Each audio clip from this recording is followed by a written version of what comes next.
What's up, everybody? Damon here, and in today's gaming news, Ubisoft's Avatar game finally has a release date, plus we've got new details on Starfield. This is your daily fix.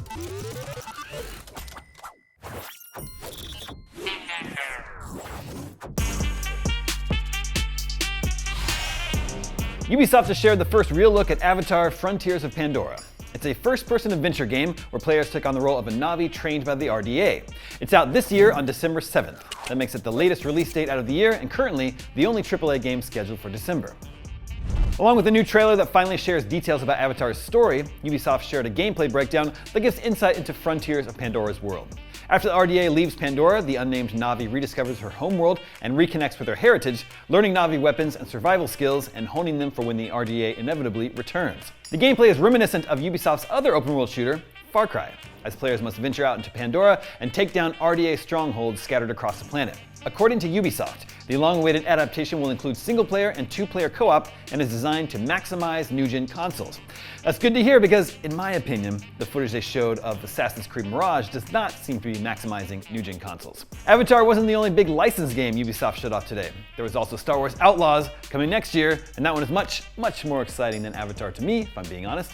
Outlaws is probably the best game I've seen during all of not E3. I'll link you the gameplay trailer at the end of this video. Moving on, we now know that Starfield runs at 30 frames per second on both Xbox Series X and S. Speaking to IGN, Bethesda's Todd Howard said Starfield runs in 4K resolution on the Series X and 1440p on the Series S, but has locked Starfield at 30 frames per second on console to ensure consistency of performance. Howard said, "I think it'll come as no surprise given our previous games what we go for. Always these huge open worlds, fully dynamic, hyper detail where anything can happen. And we do want to do that. It's 4K in the X, it's 1440 on the S. We do lock it at 30 because we want that fidelity, we want all that stuff. We don't want to sacrifice any of it. Fortunately in this one, we've got it running great. It's often running way above that. Sometimes it's 60. But on the consoles, we do lock it because we prefer the consistency where you're not even thinking about it." Now I assume he's talking about the PC version when he mentioned 60 frames per second. I've been a little on the fence about Starfield, but after yesterday's Direct Showcase following the Xbox show, I finally feel excited to play. I will definitely be blasting off on my Series X on September 6th. And speaking of Starfield, the Constellation Edition comes with an actual functional watch modeled after the same one you get in-game. Bethesda says it wanted to make the watch feel as believable as possible, matching the item that acts as part of your HUD and letting this real one connect with your phone. It also comes in a special case that was modeled after cases from the Apollo era that were used to bring back lunar samples.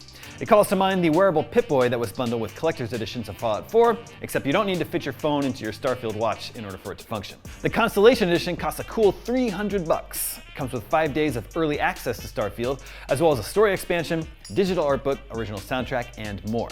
A limited edition Starfield-themed Xbox Series X and S controller and headset were also shown off alongside the watch. The controller is listed for $80, while the headset will run you $125. And that is your daily fix for Monday, June 12th. Now that you're caught up on the news, watch the official gameplay trailer for Star Wars Outlaws. It looks awesome, trust me. I'm Damon Hatfield, and for all your gaming news, stay tuned to IGN.